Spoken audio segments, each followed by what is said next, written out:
കരുനാഗപ്പള്ളിക്ക് സമീപം പൂയപ്പള്ളിയിൽ ഭാര്യയെ പട്ടിണിക്കിട്ട് കൊലപ്പെടുത്തിയ കേസിൽ പ്രതികൾക്ക് തക്കതായ ശിക്ഷ നൽകണമെന്ന ആവശ്യം ശക്തമാണ്.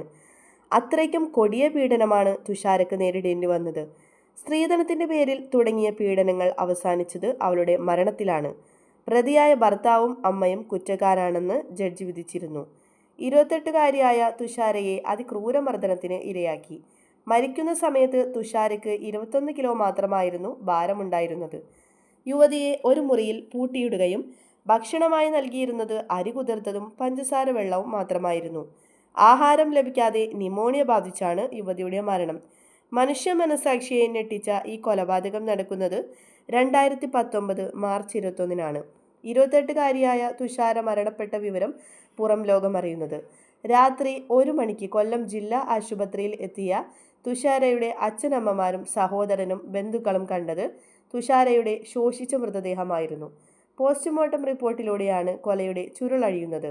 ആമാശയത്തിൽ ഭക്ഷണത്തിന്റെ ഒരംശം പോലുമില്ല. മാംസമില്ലാത്ത ഒരു ശരീരം. പോലീസിന്റെ അന്വേഷണത്തിലാണ് പട്ടിണിക്കിട്ട് കൊലപ്പെടുത്തിയത് എന്ന് തെളിഞ്ഞത്.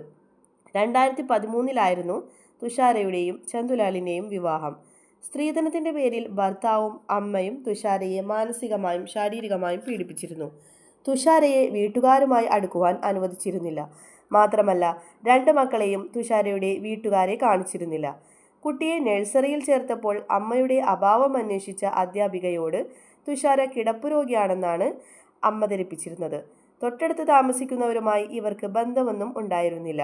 ഇടയ്ക്ക് ഒരു സ്ത്രീയുടെ കരച്ചിലും നിലവിളിയും കേൾക്കാമെന്നായിരുന്നു അയൽവാസികളുടെ മൊഴി.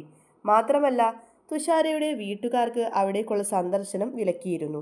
2 ലക്ഷം സ്ത്രീധനമാണ് ചോദിച്ചതെങ്കിലും വൈകിയതിനാൽ 3 ലക്ഷം നൽകാനായിരുന്നു വീട്ടുകാരുടെ തീരുമാനം. ഇത് നൽകാനിരിക്കവെയാണ് തുഷാരയുടെ മരണം. വിവാഹം കഴിഞ്ഞ് 5 വർഷത്തിനിടെ 3 പ്രാവശ്യം മാത്രമാണ് തുഷാര സ്വന്തം വീട്ടിൽ നിന്നിട്ടുള്ളൂ. 2 കുട്ടികളുടെ പ്രസവത്തിന് വീട്ടിലയക്കുവാൻ പറഞ്ഞപ്പോഴും ഭർത്തൃ വീട്ടുകാർ അനുവദിച്ചിരുന്നില്ല.